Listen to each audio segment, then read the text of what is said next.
Entrepreneurship is a marathon and it is a sport. It's all about keeping resilient against the facts and the stresses that come your way every day of the week. And it's not the first one that finishes wins, it's the person that runs the longest and can endure the most amount of pain or can handle the most amount of stress. I think the key is we've showed up every day of the week. Doesn't matter if it's a good day or a bad day, you keep showing up and you keep going for it, right?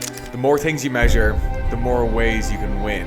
What this comes back to is that a lot of people, when they start something for the first time, they have such a lack of knowledge across the board on what they're doing. There's maybe like one goal in the future that they're looking to accomplish that's so far down the line. There's so much they need to learn that they have no idea about. Like, a lot of people quit because they don't know what that success actually looks like. Gamifying tasks or kind of anything, they feel about 42% more accomplished. They actually tend to be a little bit more successful because they can endure pain longer. I think it's about learning to endure that pain and staying in that pain cave, which could be both, physical, mental, or situational, I suppose. Welcome back to episode 10 of Built from Scratch. With yours truly, Erik and Daragh. Welcome back to another episode. Happy Saturday, Erik. Happy Saturdays, right, Daragh? How are you doing? I'm doing good. It's a good week. Momentum's building into the new year. The dust has come off everyone after Christmas. Yeah. I feel like. Did you give everyone a shake a little bit? But everyone, like, internally and externally, everyone's come out of hibernation again. Yeah. Are you gymming? Are you doing your New Year's stuff? I really locked in my gym last year, so I didn't need to change. I need to keep doing what I was doing last year, so I didn't really have to change anything. Yeah. How about yourself? How's your gym going? Well, with that smirk on your face, I don't really appreciate that. I like giving it the best shot at the moment. Could be better. Could be more consistent. At least I didn't make that January promise of I'm going to go to the gym 3 times a week and everything like that. So yeah. I've been showing up. I feel like your eating's better though. Way better. Yeah. Higher quality, lower quantity, bit more. I was very bad at not having breakfast and then not eating till 2:00. Yeah. But now I've gotten just better at having some small breakfast and then having a smaller lunch and then kind of closing it off with dinner. But just whenever I'm eating, I try to eat a little bit better quality, lower quantity, and just look at what's on my plate. Cool. Yeah. And it's about the small wins. They really accumulate. What really upsets me is there's a lot of calories in sauces. Yeah. Like you told me that for a long time and I didn't believe it. And I don't really appreciate that. I think sauces should. Someone should come up with a product of healthy sauces. They exist. Where? I think in Lidl or Aldi you can get low calorie barbecue sauce and stuff like that. You can definitely. I know, but there's a lot of sugar. When I see low calories, it does not represent a lot of sugar. No, it's sweeteners. Oh, but it's not bad for you. There's no sugar. Pick your poison. Oh. Pick your poison. Anyways. Anyways. We'll get into it. Back in the business stuff. Yeah. So, do you want to introduce yourself? Yeah, sure, why not? Just in case people don't know me yet, if you're new around here, make sure you subscribe. We're posting weekly on all platforms, I believe, now. Yeah. So TikTok will be interesting if we're going to continue posting weekly, I guess. And I'll be getting into that. Yeah. But my name is Erik. I'm 24 years old. I'm an agency owner of Grafton Digital that we started together back in 2018 with Daragh. And we've also ventured into the car parking game earlier last year, and keep looking at other opportunities in that sense. But I'm also involved in the education space with Olive for Education. I've joined Olive a little bit under a year now, and we're revolutionising the educational game on both software and hardware for students and teachers across the country. Yeah, amazing. So my name is Daragh. My starting business with Erik 7 years ago with Grafton Digital. It is 7 now, yeah. Yeah, crazy. Coming up in a decade. That's so crazy. You're getting old. Yeah, I know, yeah. Those grey hairs. There's no grey hairs. I've been yanking them out. So Erik brought me out of Grafton last year. I am working full-time at Magnate. It is a tool to speed up messaging in digital agencies, and will go across more service-based businesses across time, and anything to help companies focus and spend less time on messaging. We obviously the car park together, and we're doing this podcast as well. So the few fun bits that we're working on currently, and I really enjoy everything we get to work on, truthfully. Okay. Do you want to kick off one of your points first, or what would you like to start with? Why not? So I've come with 2 interesting points again today, as always. The audience will determine whether they're interested or not. Yeah. Like, do you ever find that, like, when you're working on something, or like even when you're in the gym, and do you ever like play these mini games in your head to like survive that pain cave and to keep locked in? And that could be like, you're visualizing yourself running a marathon, or like you have to do this or else someone's gonna get hurt, or it's like you're kind of playing these mini games. And I suppose, like, I think over the last like year or so, I've really realized, like, it's all about, like, business. Entrepreneurship is a marathon, and it is a sport, and it's all about, like, keeping resilient against the facts and the stresses that come your way every day of the week. And it's not the first one that finishes wins. Is the person that runs the longest and can endure the most amount of pain, or can handle the most amount of stress. And it's funny, I didn't really see a lot of people like talk about it at length anyways, around like we actually probably all tend to do these mini games. And I wanted to see, like, do you play these mini games in your head, and do you have like a really visual one or anything that you play to kind of continue enduring it? Yeah, like I think I talked about in a previous episode. I think my big one is like I try and break down my goals into like what is a daily input I can put, or a weekly input I can put into it. Like, example at the moment is I'm doing cold outreach, and I'm trying to learn how to do cold outreach over email because I've never successfully done that before. So I'm doing 25 a day, which with research and everything takes about 1.5 to 2 hours a day. And I'm just committing to that for the foreseeable because I'm learning a skill. But I think on the game side, I try and break down the skills into just tangible inputs I can do every day. And I like having my list then of all the things I get to do, because it's very simplistic and it's very easy for me to succeed at that, because, and it's touched on the point I'm going to make later of, like, humans like to have the idea, you like the dopamine release of ticking that box or getting that done, or winning that thing that is gamifying your overall goal. Because if your goal is to have a business that does, I don't know, 50 million a year in revenue, let's just use as an example, like, what are all the little steps? There's tens if not hundreds of thousands of little steps to get there. So I think as an entrepreneur, you just need to have the ability to lock in and focus on the minute, like, little steps, and then zoom back out and know where you're going and make sure you're heading the right direction. So yeah, no, definitely the one I'm gamifying at the moment is the email stuff of, like, okay, right, this is like, okay, need to keep learning, need to get the data from it, and they're the one I'm gamifying at the moment. But yeah, is there anything you're currently gamifying at the moment? I try to gamify a lot of things because I hate monotone tasks. Yeah. Like, I'm not good at just like sitting down and trying to do the same thing every day of the week. So it's like whenever I try to do it, I try to imagine it's like like a little like side quest mini game or something that you gotta like a challenge you gotta complete, and then you get like a little bit of reward, as you kind of mentioned about dopamine. I think that's like super important. To continue getting that dopamine release and to kind of get that reward. And actually, I like to also somewhat have some sort of progress measurement all the time, and I know you're going to be talking about that later, hence I thought this would be like an interesting link between the two topics. But I like to see physical progress. If I don't see physical progress in a small quantity of time, I'm very much likely personally to like pull out and just say, oh, I don't like this, or I don't, so I need to shake this up, so I just can't just sit there and wait for something to happen out of nowhere, So I don't particularly it's like whenever I run or do something, I was trying to think like, oh, if you get like another 5 minutes or another like kilometer in, like, you're going to be like super successful, or, I just try to like keep doing that in my head every time. And it's like, you just suddenly realize I've just done an additional 2 kilometers. And then I just like to reward myself based on that. So every time it's like a bit of a puppy training, if you, if you're a good dog, you get a little treat every now and then. So it's like, I think that's what I try to do as well. Because like, it's just so hard to stay consistent and keep showing up sometimes when you're like we've been doing this for 7 years.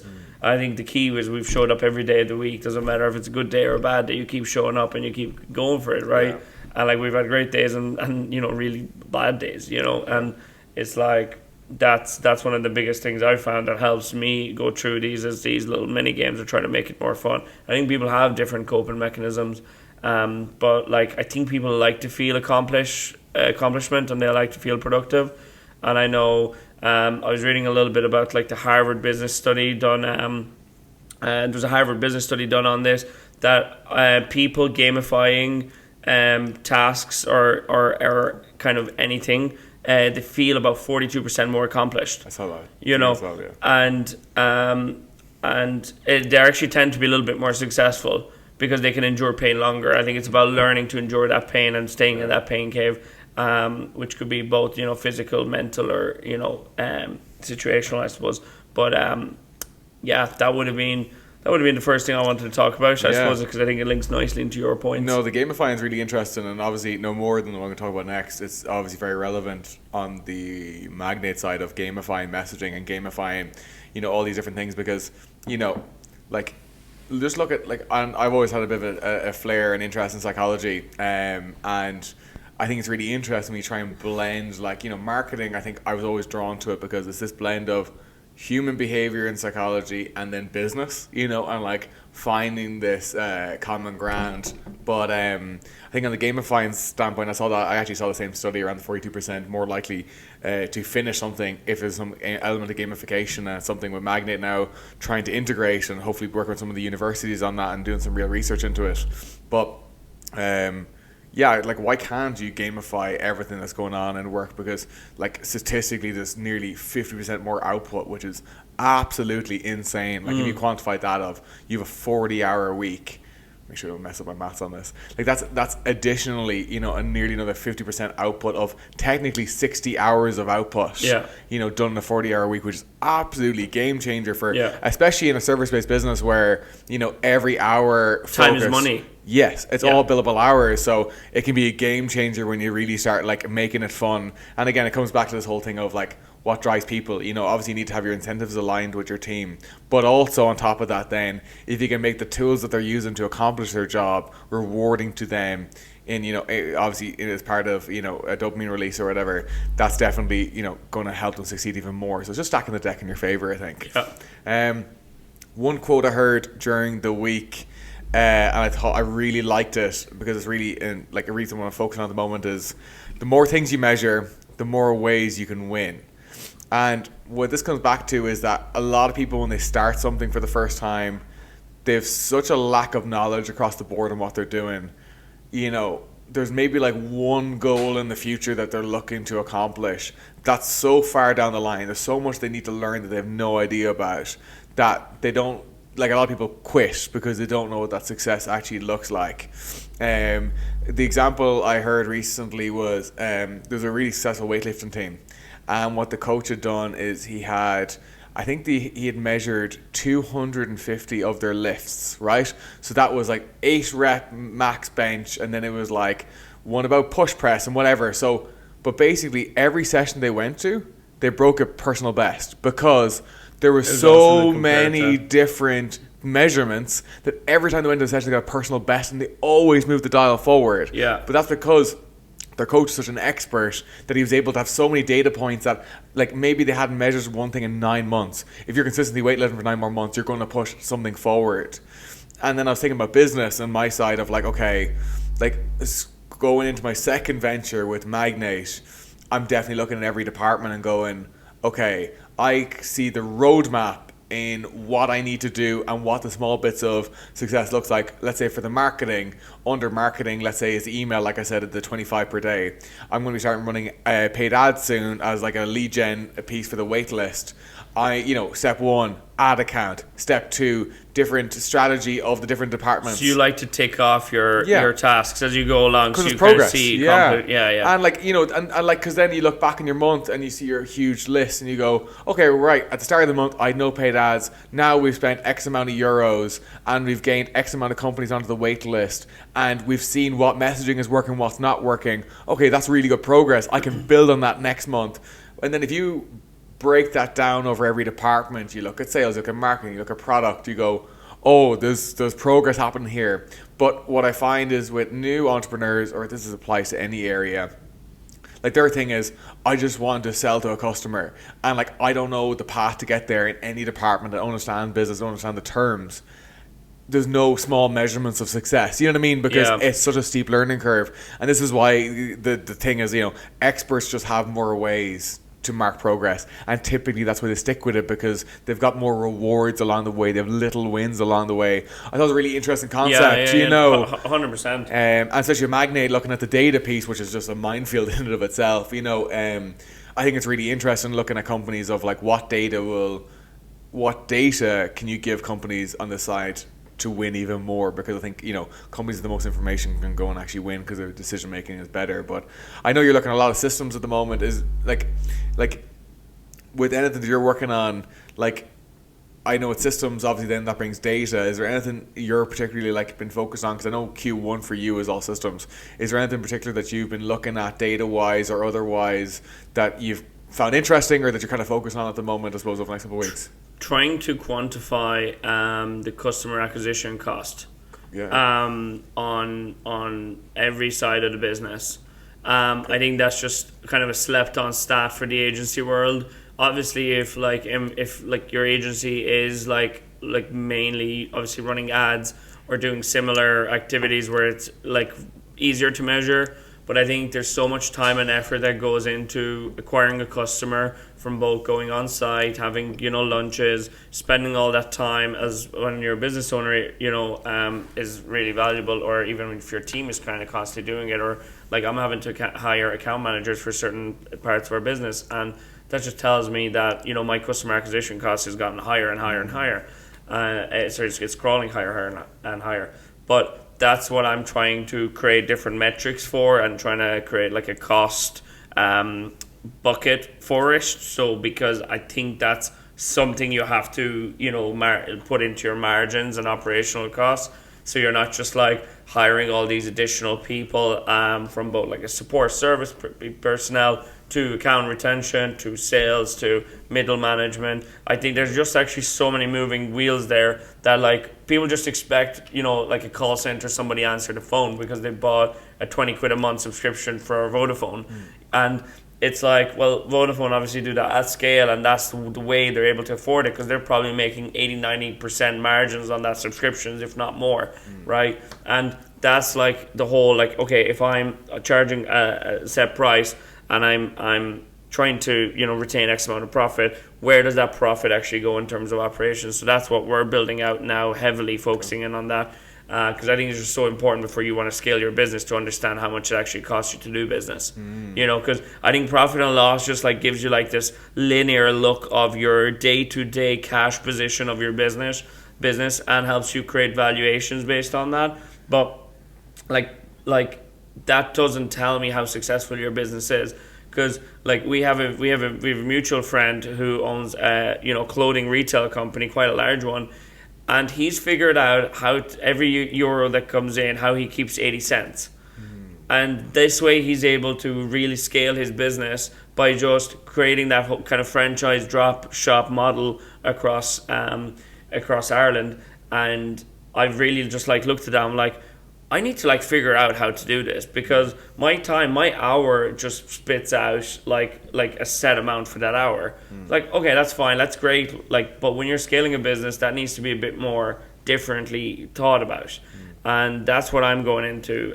That's what I've been going into the last few weeks, and it'll take me a good few months to acquire this data and chew it up and push it together. But I just like, that's something I really wanted to focus on, because I would like to think that presents huge value then in the future, to understand, okay, how much it's actually costing me to do this. Yeah, really cool, because I think it's really interesting, because I know you and I had looked at that before, and I was like, where the hell do you start? Because in the agency space in particular, like, because obviously, let's say for a SaaS company, it's like, okay, they're usually just running ads and maybe have salespeople. But in the agency space, and there's definitely metrics to this. We definitely just don't have the information on it. But the sales cycles are so long, and there's so many X factors. It's like, how the hell do you calculate that? Because I know the big one for company success is the ratio of customer acquisition cost to lifetime value.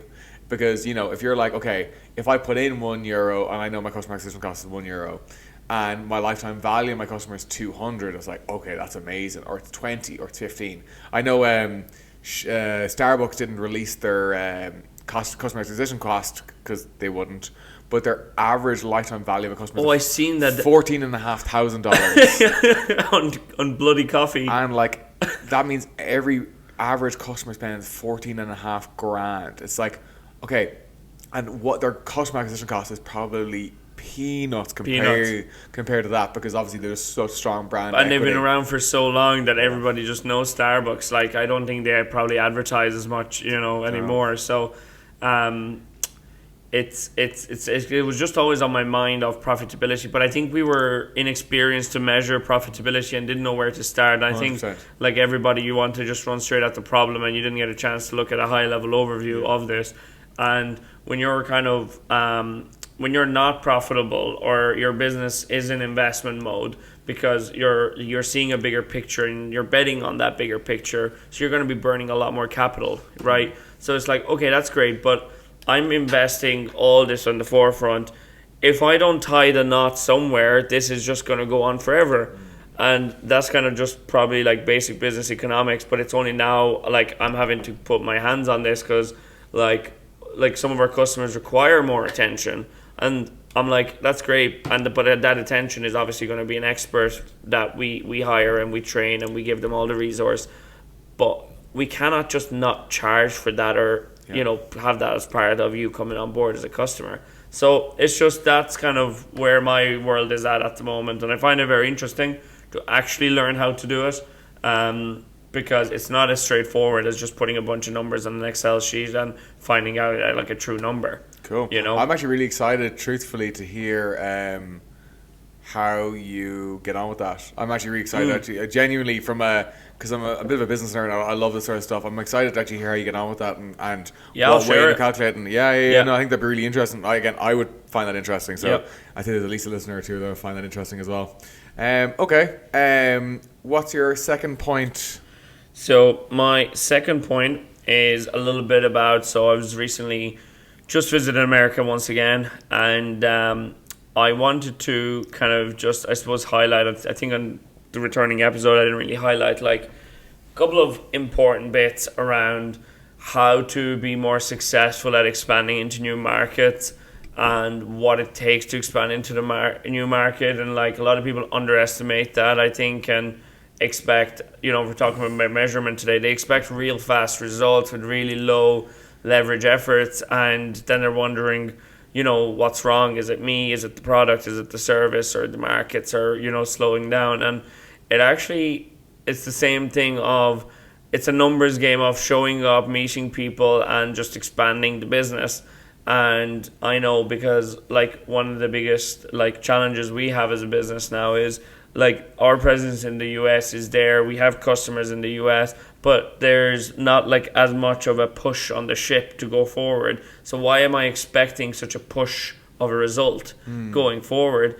And it's like every time I show up to the US, I get this like sudden realization of, oh my God, this is like the market I should be focusing on. Because every time I come over here, I meet really exciting people, and and like a lot of people don't think about like when you do your handshake of like an introduction, like you're not going to get business on day one out of that, and it's what's respected there is you showing up regularly and keeping in the game and being available when somebody needs your product or service.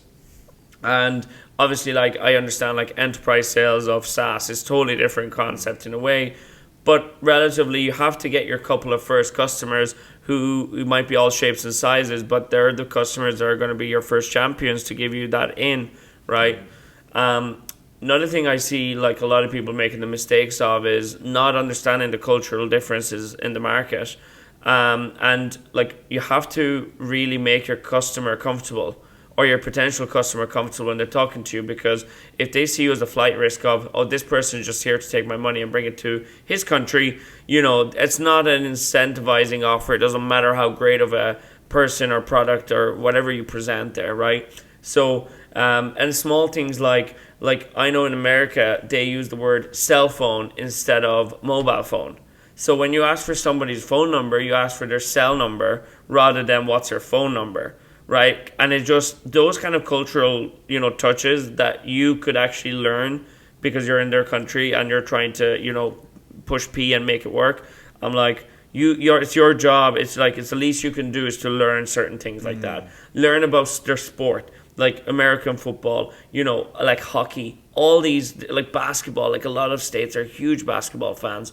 Like, learn about the culture. Like, don't just go over there, thinking like, oh, I'm just gonna try to survive here and not learn anything. So those things have really helped me kind of find a bit more of a segment of customers and actually like succeed a little bit more each time with them, just by having a little bit of a baseline understanding. Now, no way I'm an American football expert. It's not, but you get my point on that, right? Yeah. And it's just something. I met another Irish entrepreneur who just moved over, just fundraised there, moved over to New York. I was giving him some advice, and I just realized, I was like, actually, I've learned so much by just showing up each time here to New York, and I wish I would have kind of known this, but even to be fair, it's like I wouldn't have been able to, like when we went over first, we wouldn't have been able to capitalize on this information either, because like when you're like growing a business, you're kind of always like fighting to keep above water. You're like a little bit of a swan pedaling hard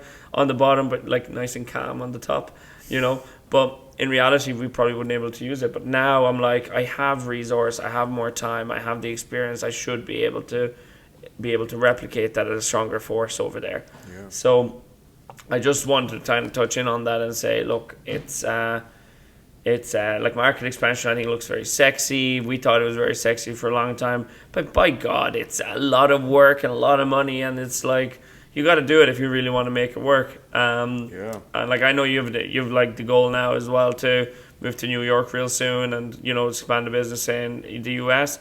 And like, I think probably listeners might find it interesting of like why you think America is the spot, I suppose. Why is that a hot spot?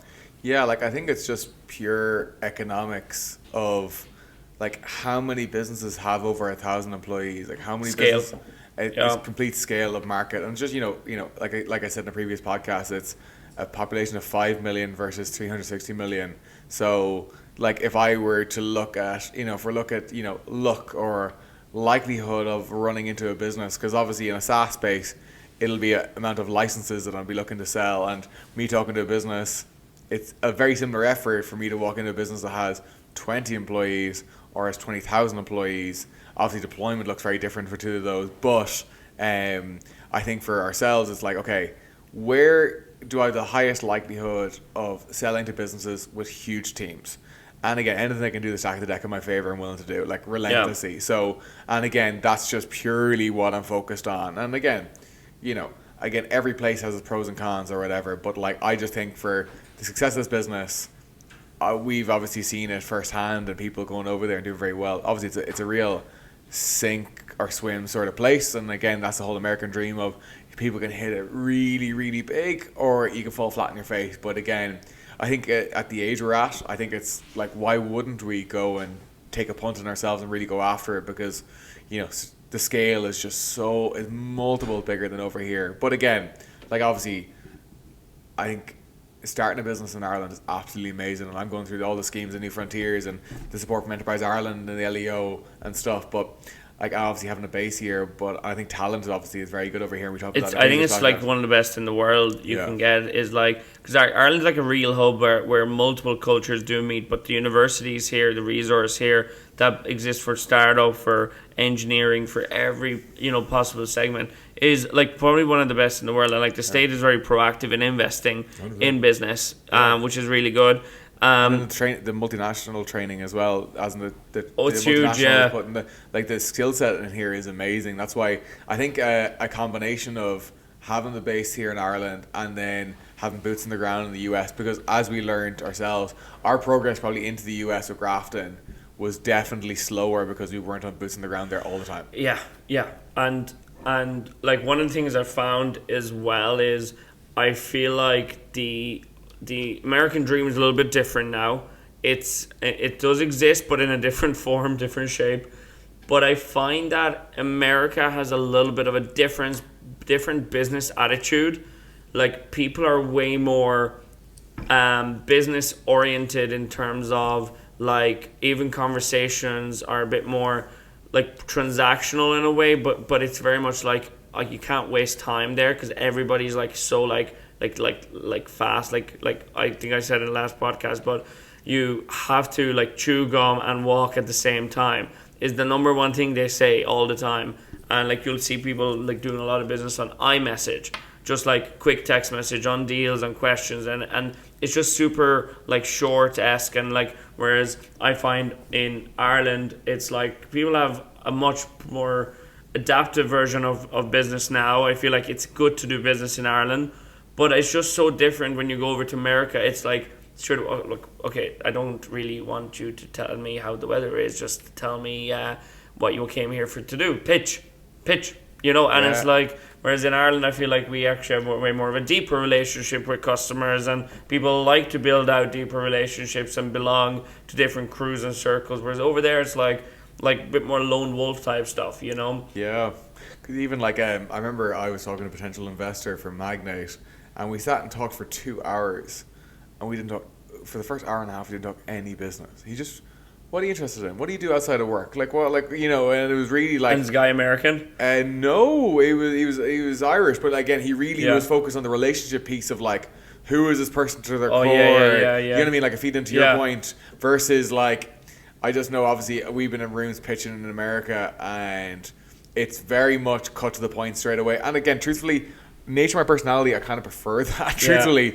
It's funny because like when you get invited on Google Calendar to a 27-minute meeting, it means it's a 27-minute meeting. Wow. Like you don't go over it, and you're not late. If you're late, that's 2 minutes out of your 27 minutes. So you now live 25. So when people are like, right guys, we got to wrap it up, 30 seconds, what are we going to do? All right, this, you know, like send follow-up notes, bye, and they just like hang up. Sometimes you don't even get a bye, they just hang up.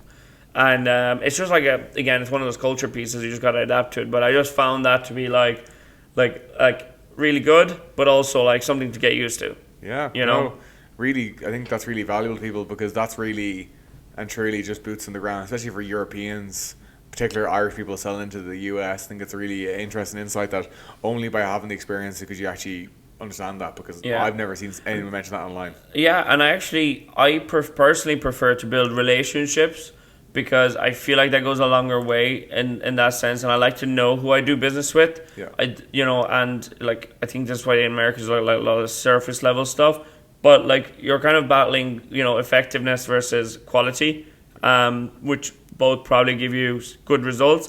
But I like to be able to pick up the phone to my customers, who some of them are my friends or like my mentors, and I get to pick up the phone and talk to them about different matters, and you know, have that bridge of connection.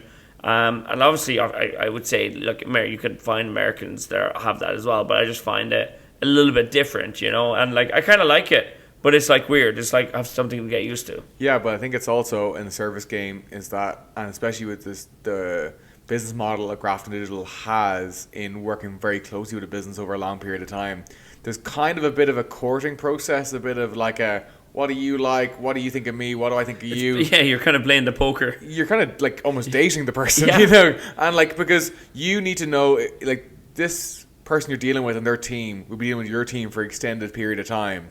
Like, is this going to be difficult to deal with? You know, whereas I feel like maybe on a product front, it's probably a little more transactional, because here's the value out of the product. Here's what I'll do for your business. Obviously, go through your sales cycle, yes or no. And maybe you're competing against another supplier for that. Whereas in a service game, it's, okay, we're going to do a full overhaul of all your digital internally. Okay, we're going to work together for 2 years. Okay, what do these people like to deal with? Will our teams mash well? Is this going to be, because we've had it where it's been like a great process because the company's really bought into what you're doing and they're really excited about it. But we've also had customers where you're just pulling and dragging the entire time, and like that is extremely draining for you and your team to be doing over any sort of period of time. 100%. I didn't actually think of it like this, but you know, I think you as a service provider have to fit like a puzzle piece into the bigger piece all the time. And that like whole initial interaction and relationship to check how compatible you are with the other person / team, because at the end of the day it's like human interaction. Like the person sitting in front of you could be like a top executive, but they're as human as you, and they look for exactly the same factors, the trust and validation, as you would do if someone else is sitting across you. So, yeah. Yeah. No, and again, it feeds into your point, but I think just in particular with the service game, I think it's even more important than it would be possibly for a product. Again, it's important to build a relationship regardless, but obviously, long period of time. Okay. This one's interesting. It's a little bit of a hot news topic coming up. Yeah, I was reading the news just before coming on the podcast, and obviously TikTok, as of recording today, Saturday, January 18th, as of tomorrow at midnight, TikTok is supposed to be banned across the US, which is still currently being enforced and hasn't been taken off. I want to link this in with the whole business aspect and creator economy, because we're touching on both with the podcast and then obviously with our businesses and stuff. I think it's really interesting because I suppose there's 170 million Americans, so just under half the population you have TikTok accounts. Now, a president can grant a 90-day extension on the ban if there's a real legitimate offer to buy the company or buy the US arm of the company, which hasn't actually happened yet as time of recording. There's rumors about it happening by, I think Elon Musk was looking to purchase this, and Kevin O'Leary and other trust funds have tried to partner with this, like it's the Shark Tank Kevin O'Leary. Yeah. And I've seen that like they're trying to understand the proposition of purchasing the US arm of TikTok. And it'll be interesting because Donald Trump is going to be the president of the US on Monday, in like what's that, 2 days. Yeah. So, and obviously when he sits into that chair, does he have the right to veto the Biden administration bill for this, or? My understanding of reading it is that when he comes into office, he can extend it for 90 days. So he can unturn, and that is completely dependent on someone having a legitimate offer to buy the US arm. That's the only terms that I read anyways in the business post, that people had the opportunity to extend it. Other than that, like the Supreme Court has ruled on it. I suppose, firstly, take a bit of a punt. Do you think it's going to get banned, or do you think they're going to find a way to keep it last second?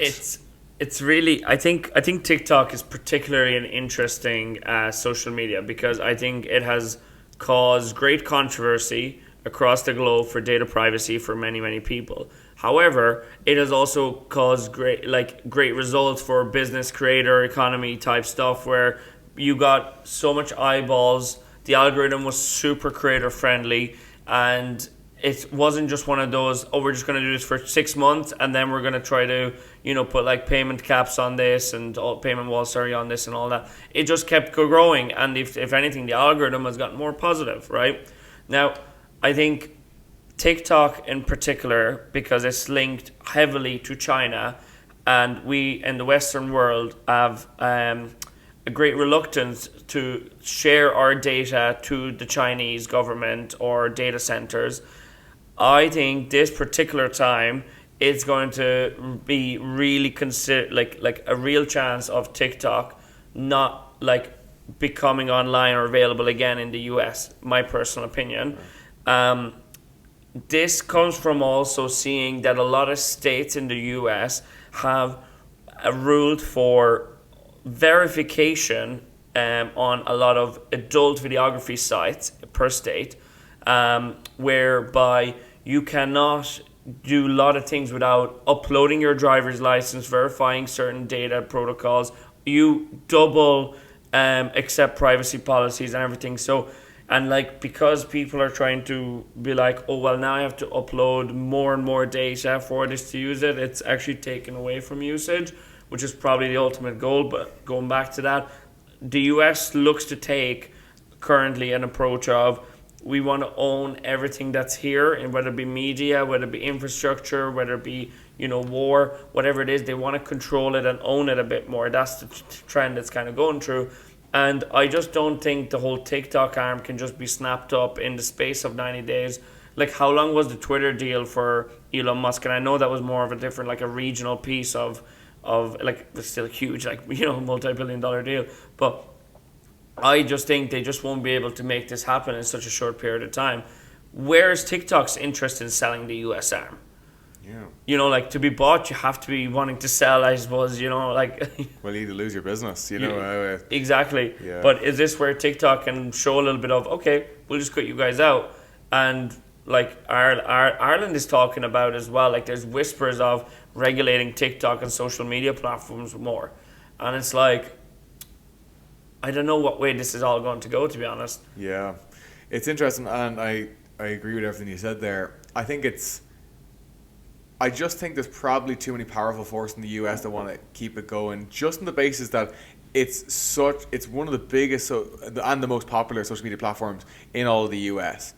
A social media platform that has, like, statistically, half the population using it. I just can't see how how they'll turn that off overnight. I feel like someone will jump in, especially the fact that in President Trump's previous campaign, he was very anti-TikTok, and he was very open about how anti he was about it. Now, when he was asked recently about it, he's like, I'm here for it. I'm okay with it staying alive. Now, again, we don't know what sort of what sort of incentives are going on behind the scenes there. And obviously, Elon has been rumored to buy it, and Kevin O'Leary has. So I feel like America's built on capitalism. I feel like 170 million eyeballs just in the US alone is absolutely ginormous.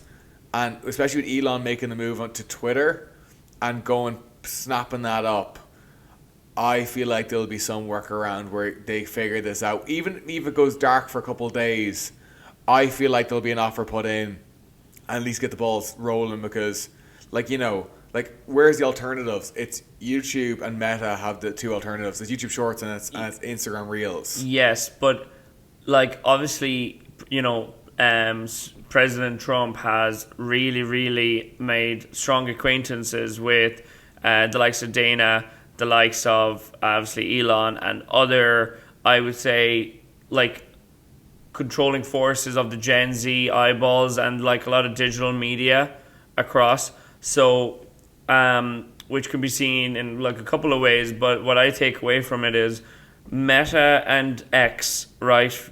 And obviously, there's YouTube there by Google, but Meta and X in particular have real leverage in terms of having that connection from both a presidential view of getting straight access to that White House office, where you can pick up the phone and say, Mr. Trump, this is what we want to do. How are we going to make it happen?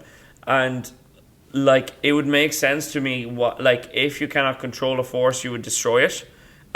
So I don't think that they'll be able to control the force. However, I do think there'll be an alternative TikTok released by the likes of X or by the likes of Meta, which obviously Instagram Reels is there. I don't have stats on popularity and how strong use case there is for it, but maybe that whole, because Vine was there and then moved away, and Snapchat was there and it's kind of faded away. It's these platforms, Meta has been able to be the top for quite over a decade. Yeah. So it's it would only make sense to me that someone's going to come in to one of those companies, and they're probably already working on it, is to do an alternative for TikTok that does very much the same type algorithm and a various, kind of media personnel focus on that. So I don't know, but it's just such a huge force.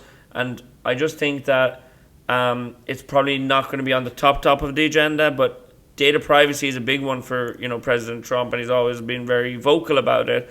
So I don't know. I guess we'll see. Time will tell. Time will tell.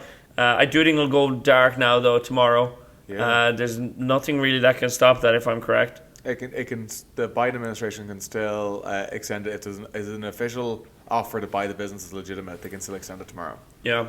Now, will that be the last thing they do as administration before they end up stepping out on the inauguration on Monday? I don't know. But I think where this links back into business, and the reason why primarily I brought it up is just, it's interesting because a lot of creators have built their career, especially since COVID, since 2020, have built their careers on TikTok, and then obviously they've always been told expand on other platforms, and some have primarily just stayed on TikTok, and they're going to be demolished in the morning. Or even on the business front, more specifically, a lot of B2C brands, a lot of direct-to-consumer brands have built their stuff on TikTok. And it's really interesting that literally overnight, like the whole platform can be like, it's going to be taken away. Your whole business has just been demolished. Yeah, like there's the market, and then there's the upper level of government and policy and regulation. I don't know how it's gonna like ripple down. A lot of people are gonna be hurt by it. I guess I look forward to watching it.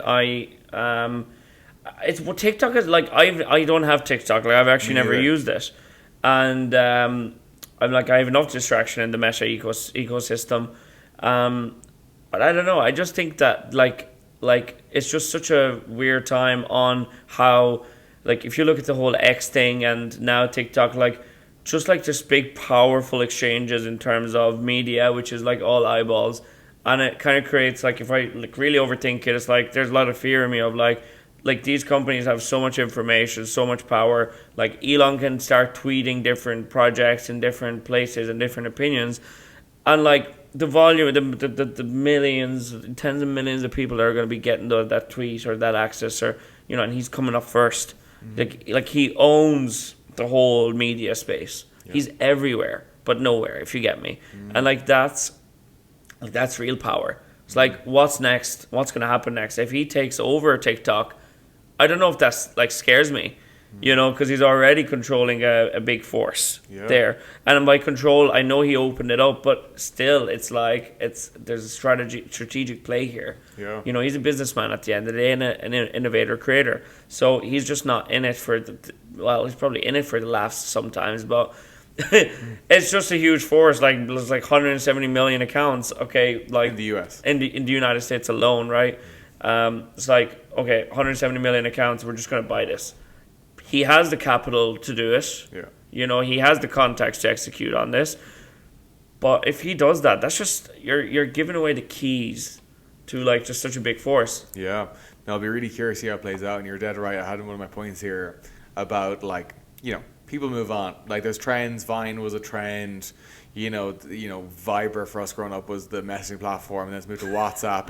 Like there's been different things that come and gone over the years. Yeah. Snapchat's having a revival now with its kind of like TikTok-esque platform. I think it's terrible. We're not. It's Gen Alpha they're using it, but it's really huge uptick in usage. Really? Yeah, huge. Yeah, but they've also really heavily invested. They're paying creators crazy money to come on the platform and post. So they're paying huge amounts of deal. They're signing very lucrative deals with creators to post lots and lots and lots of Snapchats, and then they still got hundreds of millions of users, and they're just paying them content by these creators that they've chosen, and the creators are loving it because they're getting paid crazy money from Snapchat. David Dobrik alone went off YouTube, went on to, when he got cancelled, went on to Snapchat. He's making more money now from Snapchat than he was ever on YouTube, because they're paying him so well, and him and all his original team and creators around him are all posting there. So they're having a revival, and Evan Spiegel and Snapchat are really not out of the game. They're really pushing hard, and I'm curious to see what they do over the next couple of years, because they've been pretty resilient, Yeah, they have now. Like I feel like if I deleted Snapchat off my phone, I wouldn't really miss it. Yeah. Kind of thing. So, but I guess maybe Gen Alpha is revived. Yeah, revived. and it is. There, like all the stats would just indicate that they are. Okay, we've got one listener question. It's more of a quick fire, is it, today? I think so. So what do you think is the most underrated business model that everyone sleeps on? Second part of the question. Everyone is talking AI right now being the best place to make money, and that's the future. What is everyone sleeping on? It's a good question. So I think that unsexy businesses are slept on big time, like waste management or any kind of business that's old school type. Like if I was to go and say, let me just like take an alternative stance on where I want to focus on innovating, I would look to get into those industries that's like really, really old, and trying to go in and create like a service out of it. Because like imagine like if dropshipping met waste management, where you didn't need a waste management facility, but you're just selling, different like SIM contracts, contracts like the SIM card companies do, of like, oh, here for like €10 a month, we will connect you with this. and you're just making small transactional margin, but you get access to like a big old school market, but you're connecting, different providers. So if someone takes that idea, I guess, I'd like to get my share cert in the post. But that's I just think on sexy businesses that people don't want to get their hands dirty or put in physical labor work is being slept on big time. Like construction is like it's a real profitable industry, and people just don't like doing it, and there's a lot of initial Huge capital yeah. to get started with it. So electricians, plumbers, carpenters, my God, we need so many talent in that sphere to be brought on and to keep building the infrastructure of the world. So it's like, and like people, like kids just don't want, like if I'm going into schools, like no kid wants to now say, I want to be a plumber, or I want to be no, I want to drive a Ferrari and sit on boats, and I want to be an entrepreneur, or I want to be a doctor or a lawyer. It's more like sexy jobs, right? And I just think that's like slept on big time. Yeah, no, I definitely agree. And again, if we look at a supply-demand curve, it's why the tradespeople can charge so much money, because there's such a limited supply of their skill sets. Like, I suppose it's interesting. I think when there's a new trend, same with crypto, same with blockchain, same with AI, over the last few years, I really feel like there's a really big misunderstanding between what's a good idea and what's a real business. And just because you have a clever idea that on paper sounds good does not mean you have an actual business. And I think that if I had one piece of advice for someone looking to get into business and wants to be on the cutting edge on the AI front, I really think you need to start with a real fundamental problem you're solving. Don't just build a clever AI tool that you think is a smart idea, because you probably won't be able to monetize, and it'll run straight into the ground, because it's really difficult to start any sort of business. So I definitely agree on the trades front. I think it's huge, and I think you're going to see people that can. It's interesting because I feel like on the trades front, there's so many small independent players. If someone with a really strong brand really came in with a real business engine on the back end, I would propel them forward I think so much. But again, none of them would desire to do that, because they're all blown up already anyways. They don't need a franchise to come in and help them out, because even if they have no website and they've got a phone number in the back of a scrap of paper, they're still getting blown up. It makes them a lot of money, and they're comfortable, But I just genuinely think that it's anywhere there's going to be big skill shortages in terms of labor is going to, because obviously what AI is doing right now, it's automating people's tasks, people's presence, people's thoughts. A lot of that is being automated and deployed, and it's great innovation, but you cannot use AI to physically fix your washing machine or do something. And not yet. Look, but the gig economy, I feel like, is the next big thing as well, that's about to spawn, because what I see is people have a day job and then they kind of have a side gig that pays them money, whether that be somebody, just give you a web developer point of view, is a web developer could be developing websites on the daily from 9 to 5, but from 5 to 7 or 8, right, to hustle that whole gig, they could be hosting websites that they've done their own little server, and they're getting local clients, and they're really pushing for it, right? And people have so much more time now on their hands in a way, where you're not constantly just firing problems. You have time to be dealing with that side gig or business on the side, right? And I think that's only going to grow, where you're just going to see people have 2 or 3 jobs at all times, and they just manage them really smartly. The whole AI front, I think, is people are trying to create this whole thing of, if you don't get to AI tomorrow, you're going to be lost and you're not going to be come on. It's we've heard this many times. And same thing with crypto and NFTs, right? It's here to stay. It was always here, but it's the adaptation that's going to take a while. Now we have quantity of products, emerging from the markets, but we need quality, and you need actual real life, real day usages is where it needs to be applied for. I think that's what everyone's hungry for. But there's always going to be that whole, bubble first. That has to burst. That's industrialization was the same. It took ages for it to happen.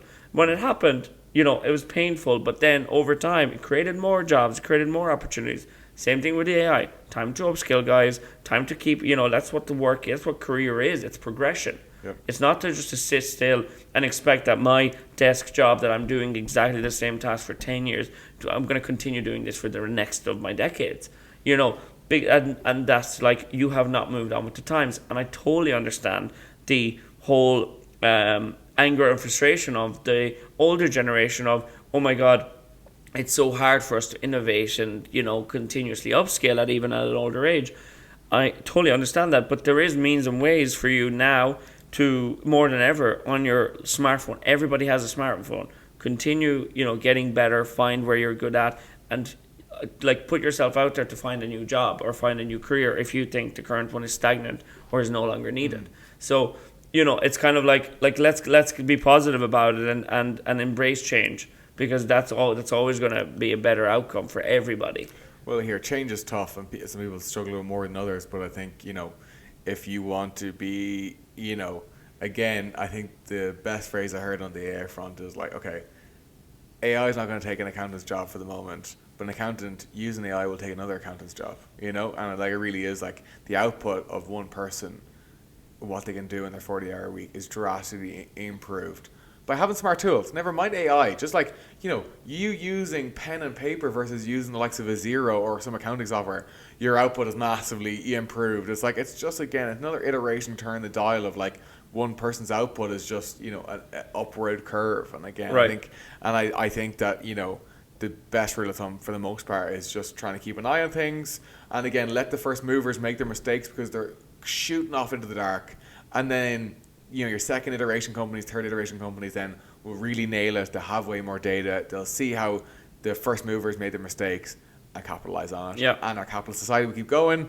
And there'll be tools in the world for people to use, and the rate of output per person will be drastically improved. And hopefully that allows a lot of people in their current jobs to do more what they enjoy doing, remove the silly tasks they don't enjoy doing out of their job. Exactly. And do more of what they're really good at, is my hope anyways. And yeah, exactly. And that's what we're in it for. So it is a digital era, like digital transformation has been happening. It's going to continue to happen.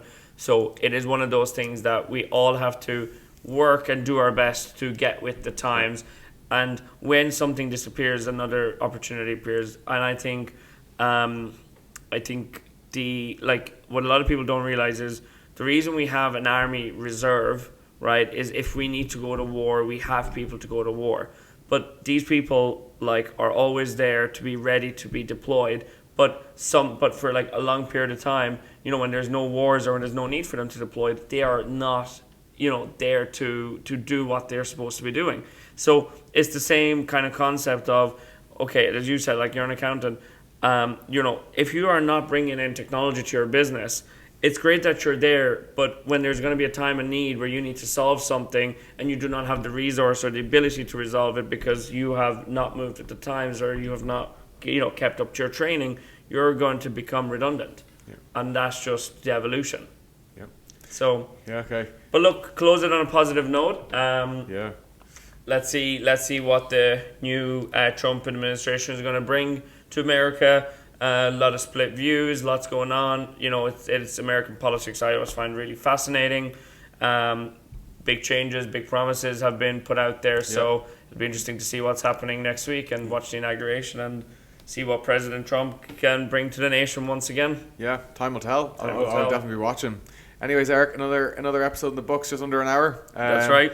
Thank you very much for listening, folks. Anyone who got this far in the episode, thank you very much. If you enjoyed it, like, comment, and subscribe. And we will see you back here next week. See you next week. Thank you very much.